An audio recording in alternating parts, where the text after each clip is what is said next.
L'affirmation du groupe Michel Blanc 2026 qui consiste à dire qu'il y a de moins en moins de commerce dans le village est encore une fois une affirmation largement exagérée et qui ne correspond pas à la réalité. Je crois qu'on vit tous dans le même village et si on regarde bien, au jour d'aujourd'hui, il y a 5 commerces qui effectivement ne sont pas ouverts. Et si on les prend du bas vers le haut, c'est d'abord la boulangerie de Séléna, qui, je le rappelle, avait fait l'objet déjà d'une intervention en 2018 de l'équipe municipale en place, puisque on avait aménagé 2 places de parking de manière à pouvoir lui permettre de perdurer dans son activité. On a réussi à le faire pendant 7 ans, alors même qu'à l'époque, une conseillère municipale d'opposition, et qui aujourd'hui, d'ailleurs, dans les soutiens de M. Michel Blanc, nous avait attaqué l'arrêté pour excès de pouvoir qu'on avait gagné.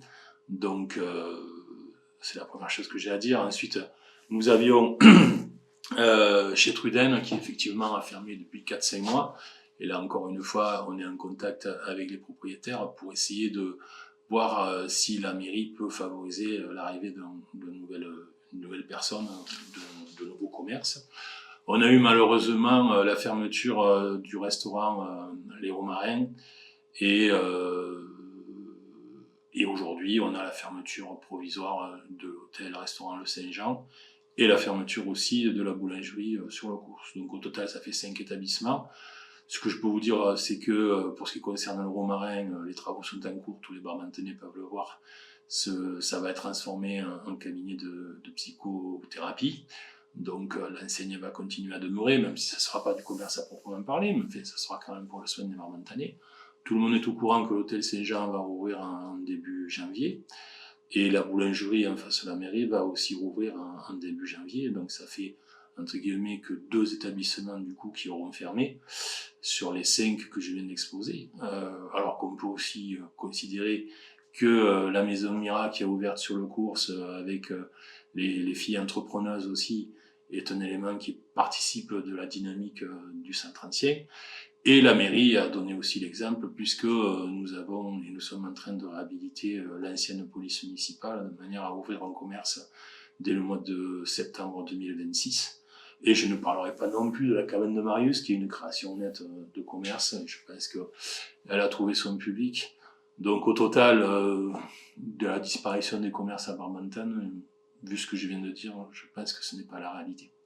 Je voudrais aussi rajouter, et là on le postera sur notre site internet, comme on a dit qu'on s'y est engagé, le fait qu'en 2024, 18 établissements se sont créés, et ce sont les statistiques de l'INSEE qui le démontrent, commerce de gros de détail, transport, hébergement, restauration, et que depuis 2018, date de notre première élection, vous verrez les courbes, il y a eu un pic qui est quand même très intéressant et très important au niveau de l'activité économique et commerciale de Barbantan.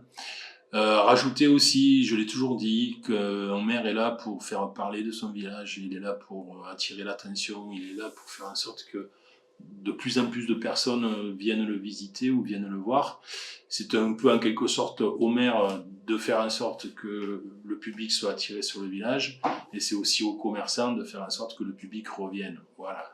Donc dans ces conditions, je peux aussi parler de l'ineffable et du fait que le fait que nous puissions avoir un restaurant étoilé sur Barbantan est quelque chose de positif. Et ça traduit une démarche aussi que nous avons entreprise dès 2018. On a essayé en fait par l'intermédiaire de 2 vecteurs forts que sont le sport et que ce soit la culture, de faire parler de Barbantan et de faire parler en bien de Barbantan, de sa notoriété, de son image. Et ça a marché, et là aussi on va pouvoir vous le démontrer, puisque il suffit de vérifier en fait la déclaration des taxes de séjour de tous les personnes qui hébergent des personnes sur Barbantan. Il faut savoir qu'à Barbantan, je pense que tout le monde ne le sait pas, il y a 335 lits d'hébergement officiellement enregistrés, et que depuis 2018, le nombre de nuitées a explosé, et le comité départemental de tourisme des Bouches-du-Rhône stipule que une personne, lorsqu'elle est hébergée, c'est 74 € de retombées journalières pour le village qui l'héberge, les commerçants, etc.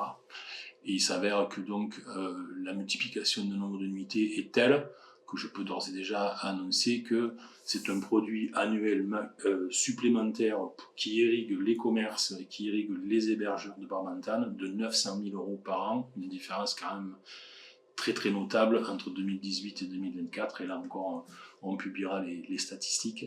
Donc oui, on peut être fier de ce que nous faisons, on peut être fier de notre partenariat avec le Paris-Nice, on peut être fier du fait que Barbantane soit vu dans des journaux nationaux, internationaux, y compris à la télévision, et on peut être aussi fier de notre partenariat avec le Festival d'Avignon.